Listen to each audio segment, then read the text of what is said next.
Chapter 2, Dangerous Crossing. When Kaya followed her mother and the other women to the riverbank the next morning, the men and boys were already fishing. Some spearfish from rocky outcroppings along the shore. Others stood on sturdy poles lashed together to make platforms built out over the falls. They held their long-handled dip nets down into the crashing waters. When a salmon leaped into a dip net, the force of the current closed the net around it. But it took great strength to lift a large struggling fish, and if a man was pulled into the rushing water, he could be swept over the falls and drowned. For safety, the men tied lines around their waists and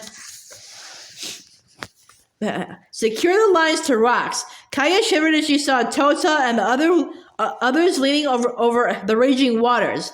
The men's work was difficult and dangerous, but the women and girls worked hard too. All day, Kaya helped carry the heavy salmon the men caught to the women who cleaned the fish and sliced them into thin strips. Other women hung the strips on racks to be dried by the sun and wind. By the end of the day, Kaya's hands, arms, and back ached. As Kaya walked with Kautsa to their village upstream above the falls, she wiped her eyes with a handful of soft grass. "The wind makes my eyes sting," she said. Kautsa said, wiping her own eyes. "The wind is blowing up the gorge. The wind blowing up the gorge is a powerful force. But it's another gift from Hunyawat. With so much wind, fish dry very quickly. There's no need to build drying fires here at the falls." Kaya looked back down the valley of the villages that crowded the shore. "I've been watching for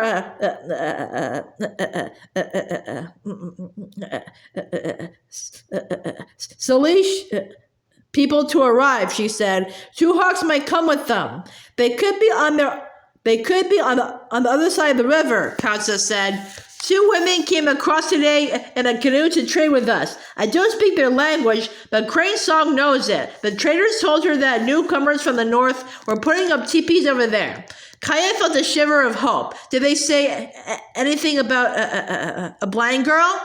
About her speaking rain?" Kautsa asked. "If they had, I didn't take a canoe to see for myself. But they said only that the newcomers had hide-covered teepees, not like ours." "Two Hawks' people have hide teepees," Kaya said. "Couldn't I cross the river with the traders and see who the newcomers are? I could cross back later with some fishermen." Kautsa looked kindly into Kaya's eyes. "I know you won't be satisfied until you see for yourself," she said. "The traders tied their canoe upstream. Surely they'll have room for you. Take them some finger cakes as a gift." Kaya ran to their camping place, where Brown Deer was sweeping the ground with a broom of sage branches. Her older sister looked tired and unhappy. "Is something wrong?" Kaya asked. "I think something's wrong with me," Brown Deer admitted. "I'm doing my very best to please Crane Song. I was the first one to waken, long before first light. I brought fresh water and built up the fire before she even stirred. Still, all she did was frown and shake her head as though I'm not working hard enough."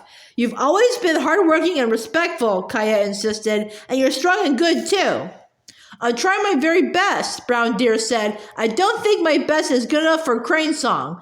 But of all the girls, Cut-Cheek chose you," Kaya said, her face hot with feeling. "And you chose him, too. That means more than anything, doesn't it?"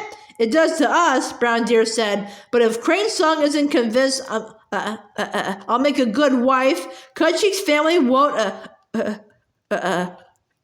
approve of our marriage." Kaya couldn't believe what she was hearing.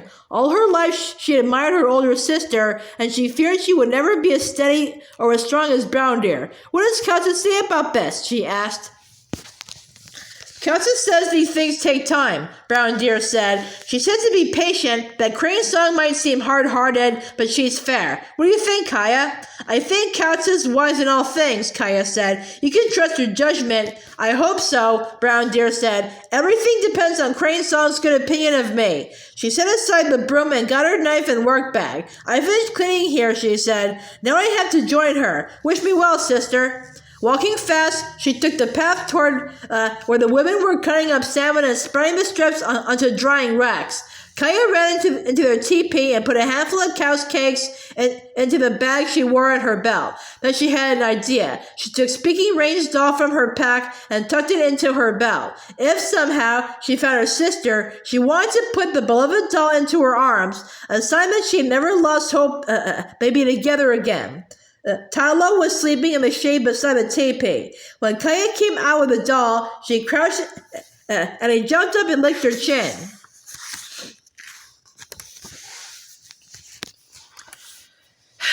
But he snipped the doll and licked it too. Do you want to come with me? Kaya asked.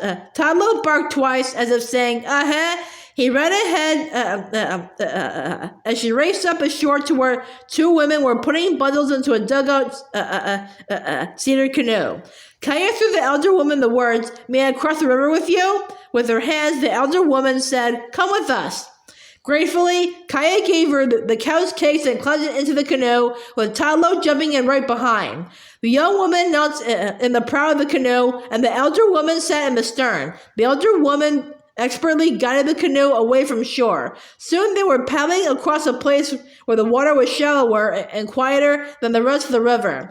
This was a prized fishing place because it was easy to see salmon in the clear, smoothly running water. A fisherman could slip his net over a large fish, just like roping a horse.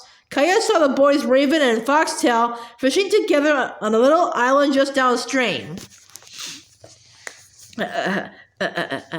They tied their safety lines around the same rock, and they were taking turns using a big dip net. As Kaya watched, Raven dragged up a net with a large salmon twisting in it. Foxtail helped them hold the long, heavy pole until they got the netted fish onto the rocks. Raven took his fish club and killed the salmon with a single blow. Kaya could see it was a good catch.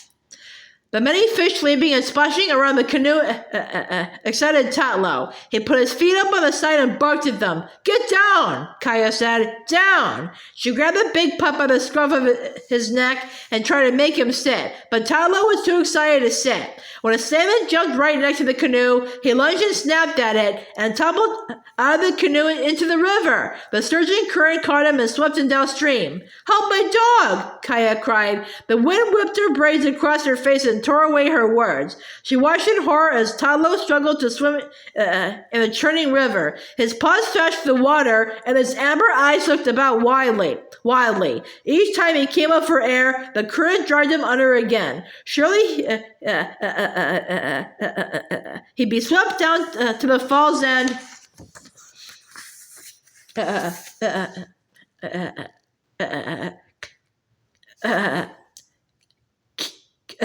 killed on the rocks below. "Help my dog!" Kaya cried. The elder woman turned the canoe downstream, and the young woman paddled hard and fast. But Kaya knew there was no way they could catch up to Tatlo. Already, the current carried him downstream almost to the island. Then she saw Raven looking their way. He quickly thrust the dip net back into the river. Foxtail leaned out and peered down into the wild water. Then, with a sweep, Raven raised the net with something in it. Foxtail grabbed the handle, too, and steadied the heavy weight against his body as he helped lift the net. It took a long moment for Kaya to realize that it was Tatlo. They lifted out of the swirling water. The elder woman guided the canoe toward the island. By the time they beached on the stones, the boys had Tatlo out of the net onto his feet. The pup was coughing water and shaking it from his coat. His legs were wobbly, but he managed to wag his tail when Kaya scrambled from the canoe and knelt by him, pressing her face against his drenched head. "The current carried him right to us," Raven yelled over the river noise.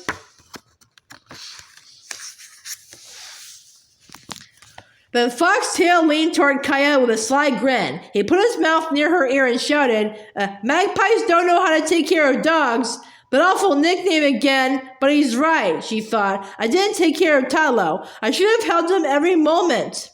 It's my fault he fell in. Instead of hanging her head, she looked Foxtail right in the eye and flapped her arms like a magpie. They both started laughing.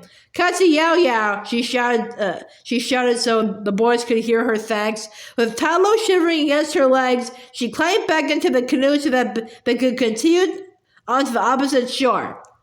Kaya made her way through the many villages crowded along the shore. She saw people from the coast trading dried shellfish, shell beads, cedar root baskets, and canoes. People from the south had brought bowls of black stone and baskets of water lily seeds to trade. And the people who lived in the Midlands, like Kaya's people, traded elk and buffalo robes, cows and kamas cakes, and horses. But Kaya wasn't interested in the trading. She had only one thing on her mind: finding the newcomers from the north.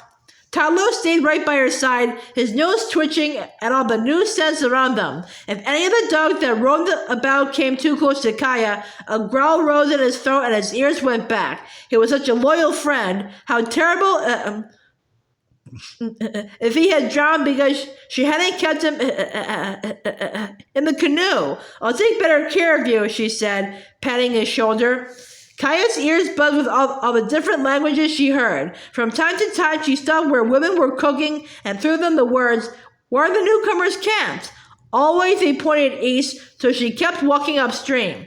At last, she saw several high-covered teepees ringed in a small circle. Women were building fires and carrying bundles into the teepees. Could these be Tuhawk's people? She ran, with Talo loping at her side. A young woman was unloading deerskin bags from a travois.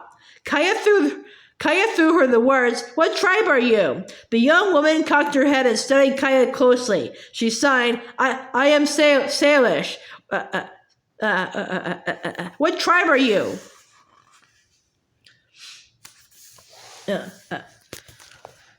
Kaya swept her hand from her ear down across her chin, the sign for Nimiipu. Is Two Hawks with you? She sighed. He wintered with our people. Two Hawks told us about you, the young woman sighed. Right now, he's fishing with the men. She motioned for Kaya to follow her to where women were putting up another teepee. A white-haired woman with a bent back was smoothing the elk-skin teepee covering. A round-faced younger woman was pounding teepee stakes into the ground. As Kaya and the Salish woman approached these women, Talo sniffed the air a moment, then bounded away and began ringing back and forth between the teepees. Talo, come! Kaya called, wanting to keep him close to her. When he didn't come, she ran after him. Horses grazed near the teepees. Talo ran between them, his tail wagging, and headed for some small pines. Kaya followed. She saw a baby in a teacup propped against one of the pines. Talo was sniffing the girl who sat tending the baby. The girl's back was to Kaya, who was so intent on catching her pup that she didn't realize until she was only a few steps away that the girl was speaking rain.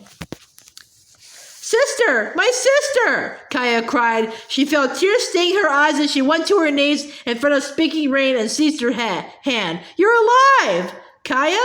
Speaking Rain hesitantly touched Kaya's face, then threw her arms around her shoulders. I'm alive! How did you find me? I didn't find you, Kaya said. My dog did. Talo knows you're sent from your doll. She took the doll from her belt and placed it in Speaking Rain's lap. I mended it for you and kept it safe. I knew we'd be together again. Speaking Rain clutched her doll to her chest, her smile shining like sun on the water. Katzy yow yow, she said softly. I pray for you every day. And I prayed for you, Kaya said. As she spoke, she looked closely at her sister. When Kaya had last seen her, Speaking Rain had been thin and frail and dirty. Now she wore a fine buckskin dress decorated with many beads and elk's teeth. Her cheeks were round, and her glossy hair was sleekly braided and tied with abalone shell ties. She wore a pretty necklace of white clamshell beads. Two Hawks' people have been good to you, haven't they? Kaya said.